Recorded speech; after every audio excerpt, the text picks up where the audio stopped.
let's proceed. So, good, I think that was pretty easy. I expected it to be. So let's move on to 12i.2. Now we're looking at multiplying and dividing surds, and I'll point out a connection here that we should have made in trigonometry. Okay, so first one is simplifying. Okay, we can have this, if we have the square root of AB, that is really bad. That should say the square root of A times the square root of B. And the same with dividing. If we've got the square root of A on top of B, we can simplify it to be the square root of A on top of the square root of B. So with the first one here, I'm just going to show all of our steps. Okay, so we've got root 5 times root 12. That's going to be root 5 times 12, which is root 60. Now you might think we're done. We're not. Okay, we need to put it in simplest form. Because if you put this in your calculator, the square root of 60, it's going to pop up. It always puts it in simplest form.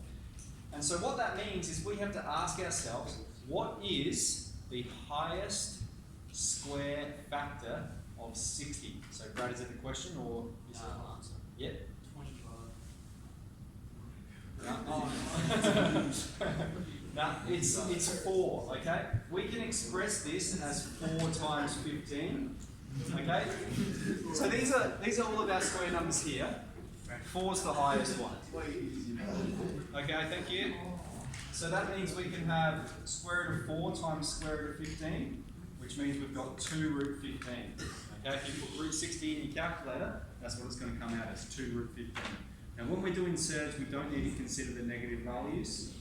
Okay? We just state it as a positive. Square root 7 times 11 is going to be the square root of 7 times 11. So root 77. Is there any factors that are square numbers? No. I think 77 is probably a prime number. No, it's not. Okay, 3 root 5 times 2. All we have to do here, I just want to point out this. 3 root 5 means 3 times root 5 times 2. Now when we're multiplying things, the order doesn't matter, okay? This means the same as 2 times 3 times root 5, okay? And so that's just 6 lots of root 5. That's how that's going to simplify. Let's move over to D. Now I've said order doesn't matter, and we'll pick up another rule here as well. We can write this as 3 times 6 times root 2 times root 2. Okay, so we're going to have 18, but root 2 times root 2. Okay, the roots are going to cancel, and that's going to leave us with 2, and so we'll have 36. Okay, move on to some division. Similar law applies. We've got, Henry, we've got the square root of 100 on the square root of 64. So 10 on top of 8.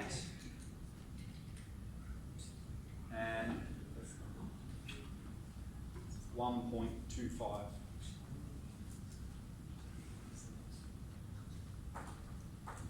Okay, square root of 12 on square root of 3. Here we're going to put the square root over both. 12 on 3. Now 12 divided by 3 is 4. And the square root of 4 is 2. Okay, so you can see there's a few steps involved in this. And I don't just want you to go, oh yeah, that's 2. Show me this process, okay? Here, 5 root 16. Now when we have this sort of bed mass, we should be, if we have things at the top of the fraction and things at the bottom, calculate the top first, calculate the bottom, and then perform any division. So 5 root 16, that means 5 times the square root of 16. The square root of 16 is 4. And then on top of 4 times the square root of 9 is 3. Okay, from here there's 2 ways we can go.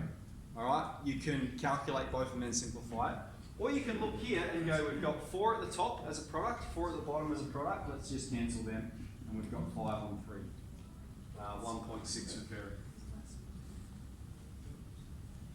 Square root of 63. Okay, so this, we need to ask ourselves that question. What is the highest number that is the highest square number that is a factor of 63? It's 9. 9. So we've got square root of 9 times 7. So square root of 9 times square root of 7. And so we've got 3 root 7.